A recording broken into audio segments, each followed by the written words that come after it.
얼마 안 돼요, 거리가. 근데 그 짧은 길을 가면서 제 마음속에 찾아오는 게 뭔지 아십니까? 아, 저 사람 옆길로 안 새나. 옆길로 샜으면 좋겠는 거예요. 안 만나고 싶어가지고. 그거는 소심한 거예요. 그날 노방전도를 나가는 날이라고 한다면요, 새벽에 나가서 하나님께 열심히 기도하죠. 하나님, 오늘 준비된 영혼을 만나게 하셔서 열매가 있게 하옵소서. 심야 한 시간 기도하고 그러고 나와요. 오늘자다가 나오면서 하나님 오늘 그런데 비 안 옵니까? 왜? 그게 힘드니까 나에게. 비 왔으면 좋겠는 거예요. 그래서 노방전도를 못 나갔으면 좋겠는 거예요. 그게 제 기질이었거든요. 아마도 제가 학생들을 상대로 가르치다 보면 이런 기질들이 너무 많은 거예요. 그러니까 우리 목사들이 전부 다 교회 안에만 머물러 있는 거예요. 개척교회 목사가 교회 안에만 있는 거예요. 이게 전달을 다니지 않는 거예요. 교회만 머물러가지고 하나님께 보내달라고만 하는 거예요. 이게 이제 굉장히 문제죠. 그래서 아까 총회장님도 말씀하셨지만 양육만 목회 절반밖에 안 되거든요. 양육. 그래서 여러분들, 우리 목사님들이 개척교회 목사님은 말할 것도 없고 개척교회 목사님들의 근무지는 길거리입니다. 하루 8시간 우리가 근무한다고 해보십시다. 그러면 2시간 교회에서 머물면서 기도하고 말씀하고 6시간은 거리를 헤매야 됩니다. 그 동네 거리를 전도하러 다니기 위해서. 이게 개척한 이유가 그거니까. 개척한 이유가 그거니까. 이런 사실들을 우리들이 좀 기억하셔야 되지 않나, 이런 생각이 들어요. 여러분들도 기질적으로 많이 힘드실 거예요. 교회를 개척해놓고 혹시 그래서 밖에 나가지 못하고 있는지 모르겠습니다.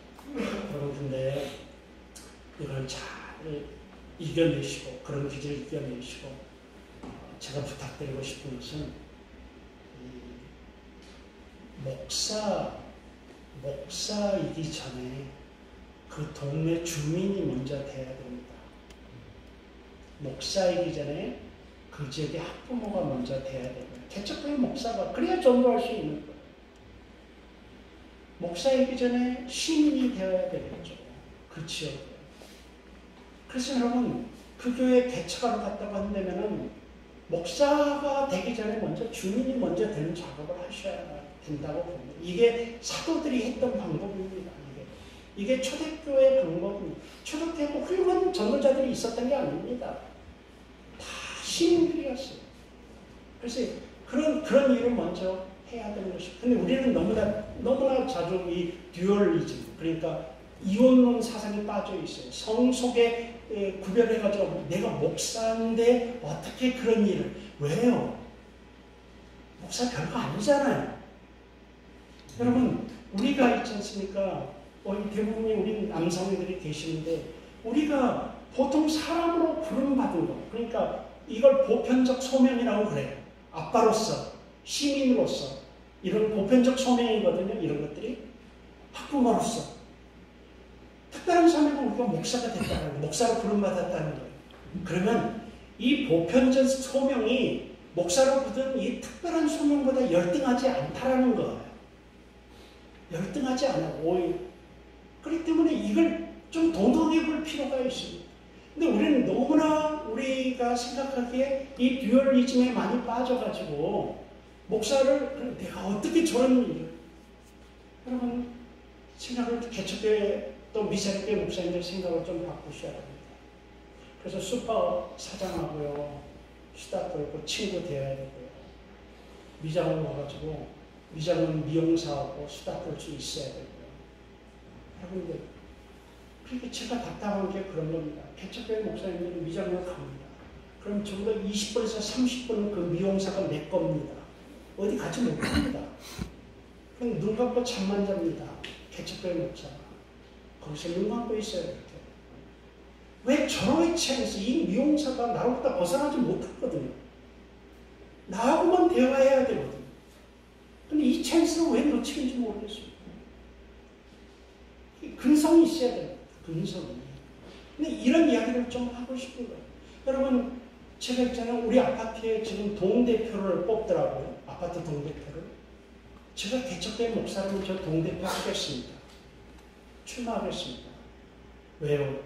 사람을 만날 수 있는 최고의 위치인데, 그게. 근데 여러분들은 어떻게 생각해요? 목사가 동대표를 해? 여러분들 생각이 그렇지만 그러지 않아야 된다는 성경적 근거를 대보십시오. 그러니까요. 우리가 근성이란 뭐냐? 사람을 만나서 전도할 수 있는 그런 근성이거든요. 여러분 슈퍼에 가가지고 물건 살 때 슈퍼에 캐시어하고 왜 돈만 탁 던져고 오냐는 말이에요. 말 한마디라도 붙여야죠. 기질상 못해도 해야 됩니다. 왜? 내가 개척교회 목사니까. 그래서 사람들을 알아가고 이렇게 해야 된다는 거예요. 이런 기질, 근성, 기질 생각을 좀 다르게 생각을 좀 바꿨으면 좋겠다라는 교회 안에만 머물지 말고 우리는 목사니까 사실 목사니까 동네 사람들하고 어울려야죠. 다. 비신자가 있는 곳에 있어야죠. 우리들이. 저는 그렇게 생각합니다. 또 그렇게 또 작은 목회도 했었고 비신자들이 있는 곳에 목사가 있어야죠. 내 시간의 절반은 비신자들하고 어울려야죠. 그래야지 전도가 되죠. 이런 생각들을 좀 하시고 그래서 되시고요. 그 다음에 네 번째로 개척교회 목사의 자세 네 번째로 전략적이 되라. 이 이야기를 좀 드리고 싶습니다. 전략적이 되라는 말은 여러분 이제 조금 이렇게 뭐랄까요? 좀 극단적으로 표현을 좀 해보겠습니다. 자, 극단적인 표현을 하겠습니다. 뭐냐면요.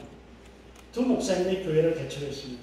같은 지역에다가 같은 시기에 개척을 했습니다. 근데 한 목사는 되고 한 목사는 안 됩니다. 우리들 표현을 합니다. 여러분 이유를 어떻다고 생각하십니까? 제가 극단적으로 지금 이 예를 들겠습니다. 목사가 다르기 때문입니다. 결론은 목사가 다르기 때문입니다. 그러니까 제가 연구를 하면 할수록 목회는 목사에 의해서 좌우됩니다. 하나님 은혜입니다. 하나님의 은혜입니다. 그렇죠. 근데 그리고 교회를 개척해놓고 나서 기도하지 않는 목사가 누가 있겠습니까? 하나님께 매달리지 않는 목사가 누가 있겠습니까? 그런데 한 교회는 되고 한 교회는 안 됩니다.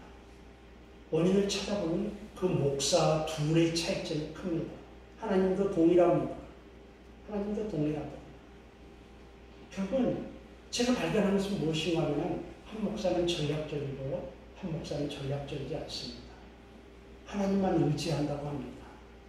그러나 한 목사는 하나님을 의지한다는 말을 잘 안 씁니다. 목사가 돼서 하나님을 의지하지 않겠습니까? 기도하지 않겠습니까? 그러나 그가 해야 될 일을 굉장히 책임과 함께 전략적으로 수행합니다. 이런 것들을 보게 됩니다. 여러분들 많은 목사님들이 목회에 좀 성공하셨어요. 그래, 목사님 어떻게 그렇게 됐습니까? 그러면 목사님들이 하는 말이 하나님의 은혜입니다. 라고 이야기를 합니다. 하나님의 은혜입니다. 그렇게 말할 수 없어요. 목사니까. 근데 그 목사님을 우리들 이 중에도 계시겠지만 우리 남은교회 목사님도 마찬가지고요. 여러분들 한번 우리 남은교회 부목사님들 여기 계시길 하는데 그 목사님은 3일만 따라다니면서 얼마나 전략적이고 얼마나 눈매가 매섭고 그냥 넘어가는 게 없는 거예요. 말을 안 해서 그렇지 판을 다 읽고 있는 거예요. 정말 그러니까 조그만 목회의 열매라도 맺으신 분들을 3일만 따라다녀 보면요. 그분들은 대단한 어떤 전략적인 생각, 너무 정치적이고요.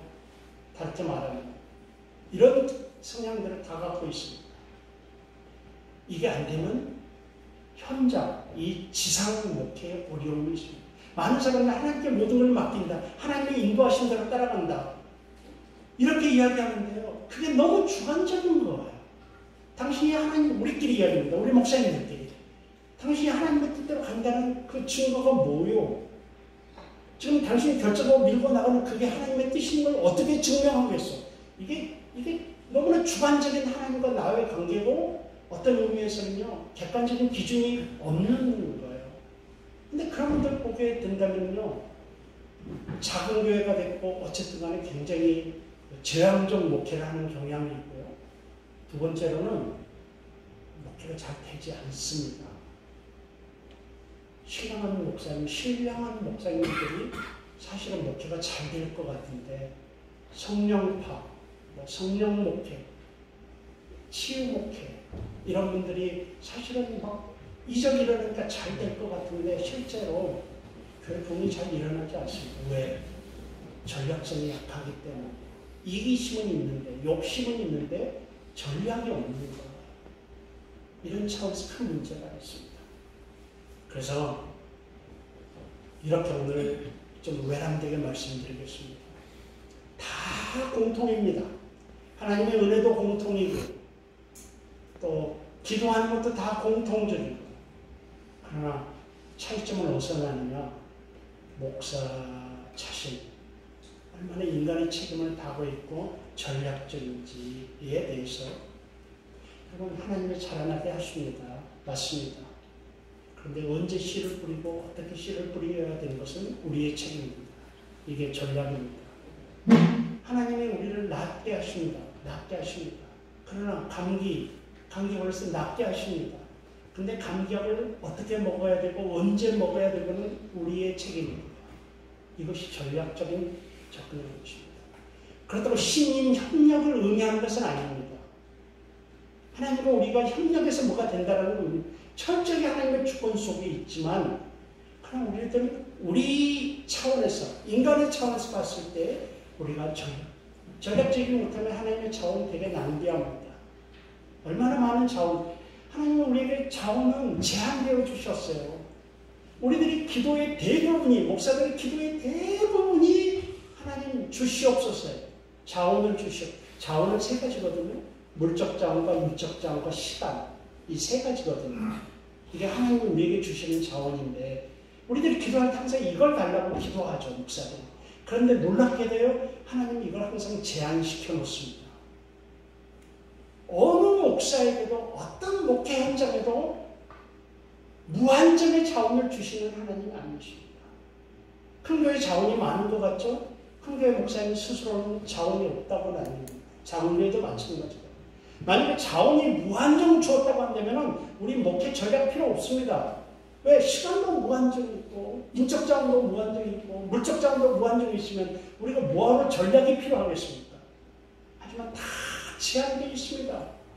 전부 다 크게 그리고 우리의 축복입니다. 무한정 자원은 우리를 타락시킵니다. 다 제한되어 있습니다. 근데 이 제한된 자원을 가지고 우리가 목회를 해야 되는 것입니다. 제한된 인적 자원, 불만할 게 아니라 하나님이 내게 주신 제한된 인적 자원, 제한된 물적 자원, 제한된 시간 안에서 하나님의 나라를 확장하는 일을 우리가 감당하는 게 목회인데 우리가 전략적이지 않냐면요, 인적 자원 낭비하고 물적 자원 낭비하고 그래서 신실하고 착한 종이 되기 어렵습니다. 이런 것들이. 그래서 우리가 정말 개척교회 목사라고 해서 은혜로 모든 걸 넘어가지 말고요, 대충 하지 말고요, 정말 전략적이고 자기 관리도 정말 잘해야 됩니다. 개척교회를 하다 보면 누가 내 시간을 타치합니까? 타치하지 않죠. 여러분, 그렇죠. 타치하지 않죠. 내 마음대로, 매니지먼트를 내가 하는 것입니다. 그러니까 게을러지는 거예요. 여러분, 개척교회를 하다 보면 정말 여러분들에게 부탁드리고 싶은 것은, 교수로서 한마디 드리는 것은 이쪽 방에서 이쪽 방으로라도 청근을 해야 됩니다. 집에서라도.